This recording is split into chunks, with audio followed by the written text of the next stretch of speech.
Tapi kalau bicara mengenai masalah uang, memang itu adalah real ya. Artinya real dalam arti kata itu memang tiap bulan itu Ruben mentransfer uang sebesar itu ke S, ya meskipun sudah tidak ada ikatan perkawinan lagi, ya.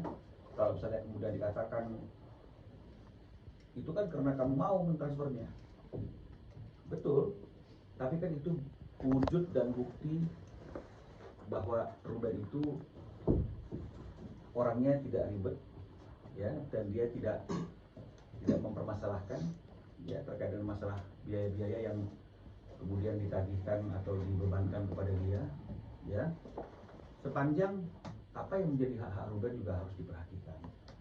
Nah, jadi poinnya seperti itu, ya. Jadi terakhir di 1 November juga Ruben masih kirim ke Sarenda, gitu ya, ke PS, ya, masih dikirim tuh, ini buktinya nih, ya 1 November. Ya, ini November, 1 November juga masih itu.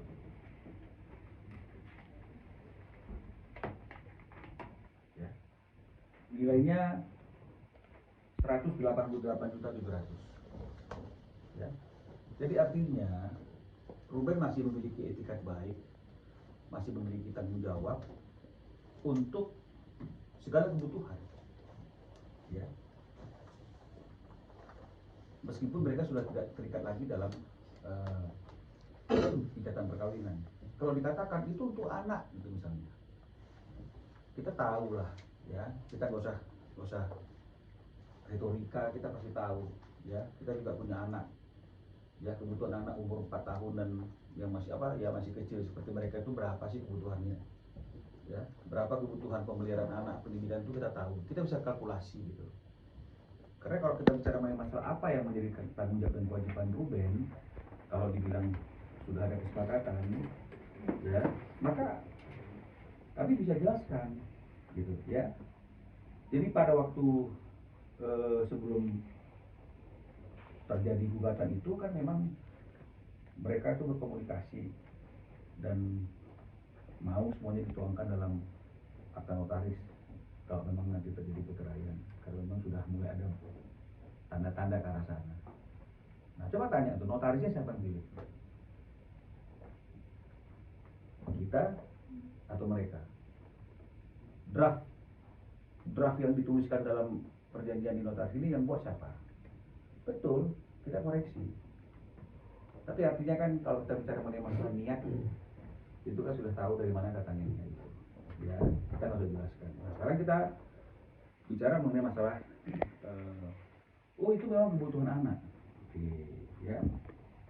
Di pasal 1 ayat 4, ya, akta kesepakatan dan perjanjian yang nomor 39 ini saya bacakan ya, yang saya tunjukkan, ya, karena pihak sana kalau salah juga sudah bicara ya tentang ada kesepakatan itu, ya.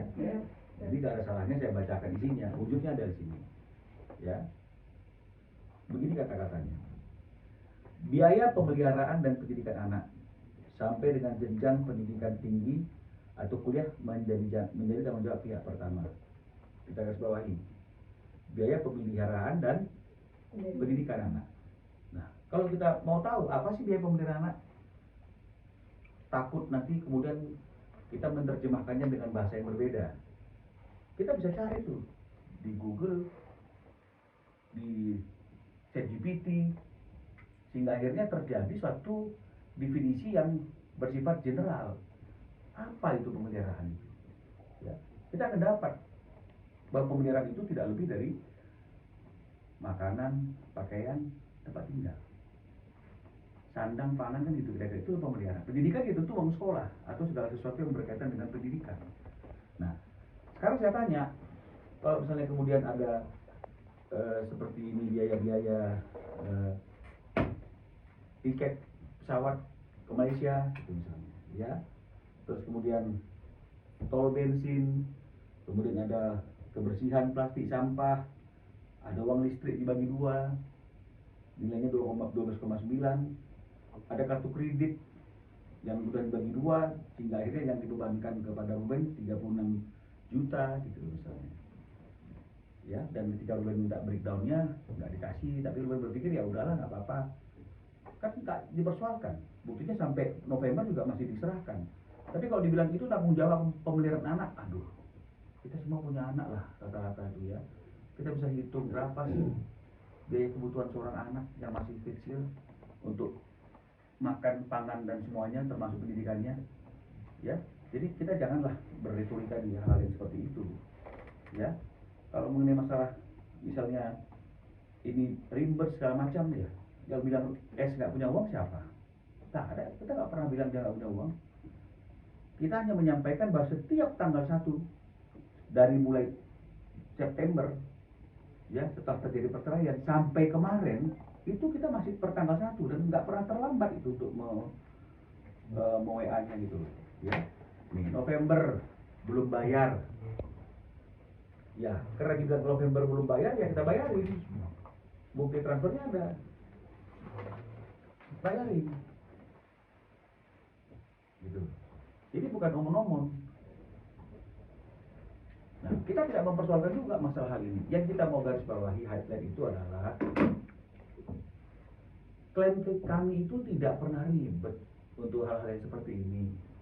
Ya, walaupun sudah nggak ada ikatan, walaupun ada hal-hal yang sebenarnya itu tidak dapat dikategorikan sebagai pemeliharaan dan pendidikan anak, tapi tetap ditanggung-jawabi, ya janganlah dia dipersulit untuk bertemu dengan anaknya. Itu yang perlu kami garis bawahi, ya. Asuransi, ya. Ini juga begitu nih, ada prudensial asuransi, ya, nomor polisnya ada dan pemegang polisnya S. Jadi ini adalah asuransinya X.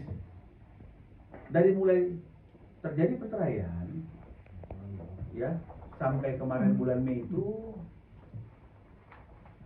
berarti hampir setahun ya setelah perceraian, yang bayarin premi asuransinya dia aja klien saya. Ya, ini ada buktinya di bawahnya Mei 2025.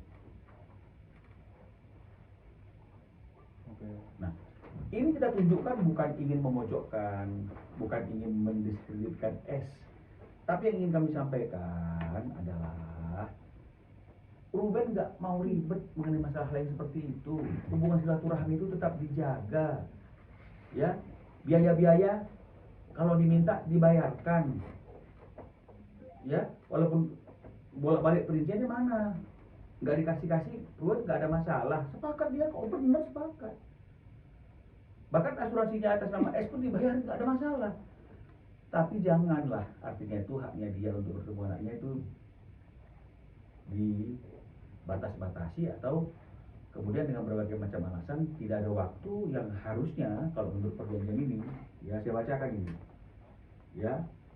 Pihak kedua berkomunikasi secara langsung maupun tidak langsung melalui telepon dengan pihak tiga anak dia dan bininya dan untuk bertemu serta tinggal bersama dengan pihak pertama. Berarti pihak pertama itu Ruben sekurang-kurangnya 2-3 hari dalam seminggu. Nah, jadi jangan dikatakan anaknya nggak mau, anaknya lebih mau seperti ini. Dia anak kecil. Seorang ibu itu dia harus bisa mendidik, bisa mengasuh anaknya, memberikan pengertian bahwa ayahnya pun perlu waktu untuk bertemu dengan dia.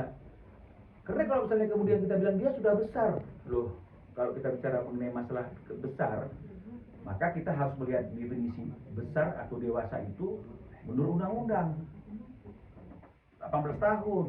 Jadi kalau masih anak itu di bawah umur 18 tahun, masih anak di bawah umur, bagaimana kita bilang dia sudah mengerti pengertian seorang anak kecil? Kita nggak bisa biarkan anak kecil yang berpikir sendiri dan yang menentukan apa yang dia mau dan apa yang dia tidak mau. Tidak. Itu makanya ada asuh.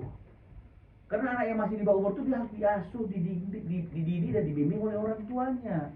Kalau kita lepaskan segala sesuatunya itu menurut keinginan sang anak, ya kacau dong. Masa orang dewasa diatur oleh anak-anak, nggak mau ketemu ini, mau ketemu sana, nggak bisa. Sebagai seorang ibu kita harus bisa mengarahkan, nggak boleh seperti itu. Kamu perlu waktu juga untuk bertemu dengan orang tuamu, dengan ayahmu.